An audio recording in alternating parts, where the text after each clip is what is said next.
Okay, so we're going to run a quick comparison of the AF or autofocusing speed of these two lenses, the 51.8 Mark II and the 51.4.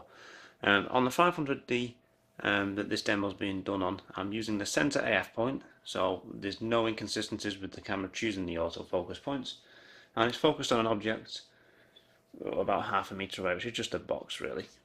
Okay, so first up with the 51.8, we'll go all the way out to infinity. One thing to note with this, it doesn't have full-time manual autofocus. You'll feel resistance on the motor and you can hear it. Really, you should turn it to manual focus when you're going to turn that, but no biggie. And it doesn't have the distance scale that the 1.4 does. Ooh, lightning and thunder. Okay, so the 51.8, here we go. Let's confirm focus, we'll do another one.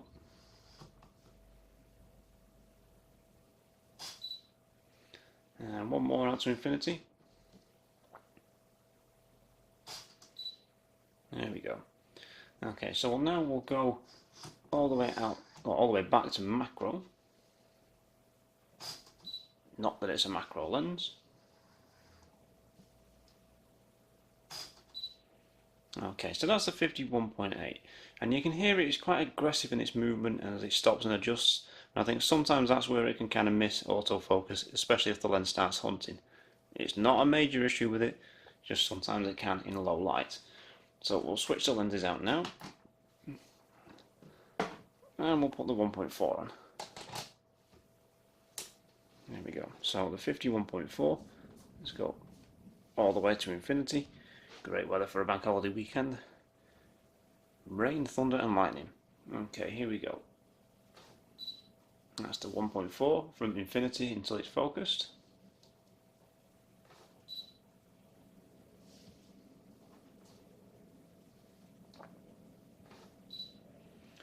There we go. And now we'll go from macro.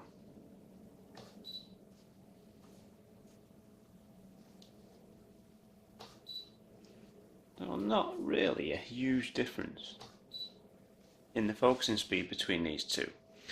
The 1.4 might be a fraction faster, it's certainly quieter, and like I say, one thing to note, you have full manual override on the focus, on the autofocus with this lens, as well as distance scale as well. So autofocus performance, I would say it's a non-issue really, in terms of considering paying money to make the upgrade at this moment in time. So what we'll have a look at is some image quality, colour rendering and sharpness as well in the next part of the video. Okay, let's take a look at these two lenses in Lightroom. I'm going to break this into two parts. I've already done one take on this video and did it full 27 minutes long and realised it was on the wrong sodding resolution setting, so I'll break it into two parts on this run. First up, what we're going to have a look at is colour, and these images of the mannequin heads, which you can see here on the grid, just there, were lit with a modelling light from a studio strobe, tungsten light, tungsten white balance, f4, 30th of a second, ISO 200, using a cable release on a tripod with mirror lockup engaged.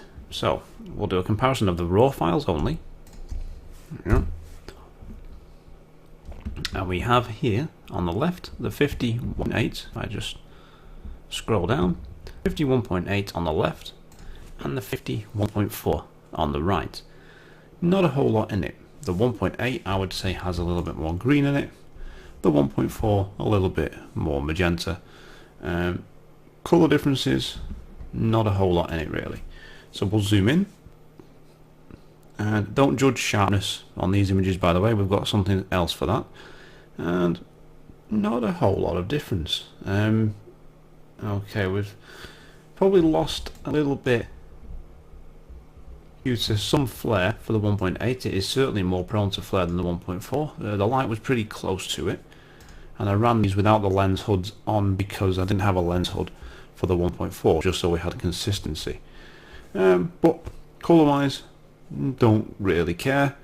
For the simple fact is I shoot raw and I adjust my colour and white balance and contrast and the curves in post-production anyway, so for me, colour, not important. Right, next image. Now this is where you're going to see a huge difference, or next set of images, and this is, if we out of compare, where we compare shooting into a light source. Now this could be backlit using window light, white background for head and shoulder shots, half length shots, white seamless for full length shots. So this is the 1.8 taken at f4.5 ISO 100. Shutter speeds are irrelevant, that's just at the sync speed for the studio strobes. Okay, there is no ambient light, okay, in with this. It's just not really mixing in. We're just seeing this white wall behind go a little bit darker, okay, and a change in colour due to the flare. Now as you can see, there's no contrast really, or very little contrast in the 1.8 version. Certainly looking at the hair, if we zoom in, there we go, okay, there's a definite lack of contrast there. I mean, we can tell just by looking at the histogram as well.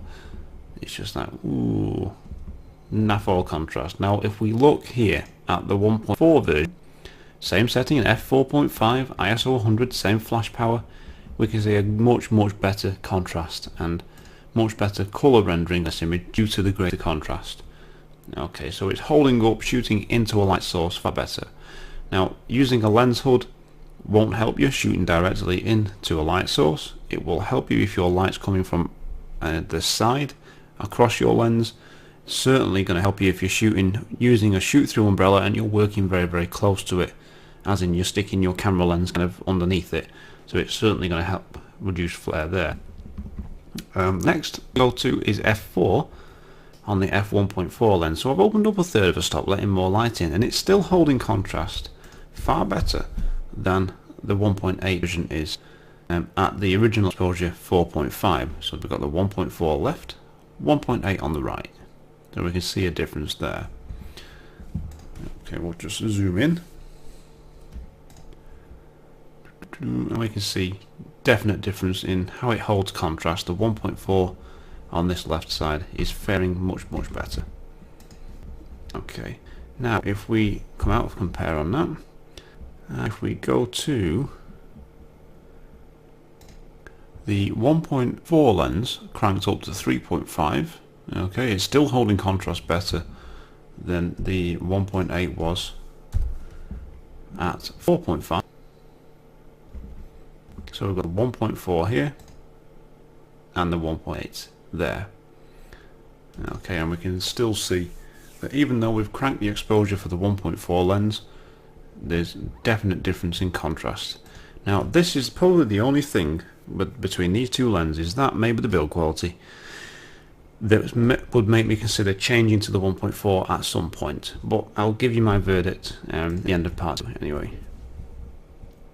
And now if we come out of compare and we go to here, the 1.8 version at f3.5, and have I got one for the 1.4? Yes, I have. So if we compare these two, so I've opened up the 1.8 version to the same exposure for the 1.4. We'll do a comparison here. So the 1.4 is 1.8 right, and what a huge difference in contrast. Okay, now that said, so the 1.4 is kind of kicking the 1.8's ass here, shooting into light. That said, sometimes it's kind of cool to have a lens which flares and where you lose contrast and it just lets light kind of do what the hell it wants, because that's the look that you want. So cranking that background light more than 2 stops sometimes creates quite a cool effect, and you get this loss of contrast and a little bit of flare, and that's a look that you're going for. So I think creatively the 1.8 might be more interesting when experimenting with bright stuff than the 1.4. On the other side of that, if you're wanting to hold contrast and colour more so, then the 1.4 is the better lens. So it's kind of horses for courses. Yes, you could say one is better, but it depends on the results that you're trying to get. Each lens will render colour and different scenes and deal with light in a different way and give you different results. So if I had all three 50mm lenses from Canon here to compare, we'd see different results with the 1.2 lens again. And you know what you want ultimately is going to be down to what you want to spend and the results that you want, or what's more important to you. So we'll have a look now at further images here. I'm just going to compare. Go to this one, And this is the 50 F1.8 at 2.8. I've not changed flash power, I've just opened up the aperture, which remember controls flash exposure. So it's really lifted the exposure on the mannequin head now. And I've done the same with the 1.4, which we'll compare here. The 1.8 is on the left, 1.4 on the right, and you can just see there's a huge difference in what contrast is being held. Which is better or worse, like I say, depends on what you want to do. Technical standpoint, looking at paper, specifications, the 1.4 is kicking ass.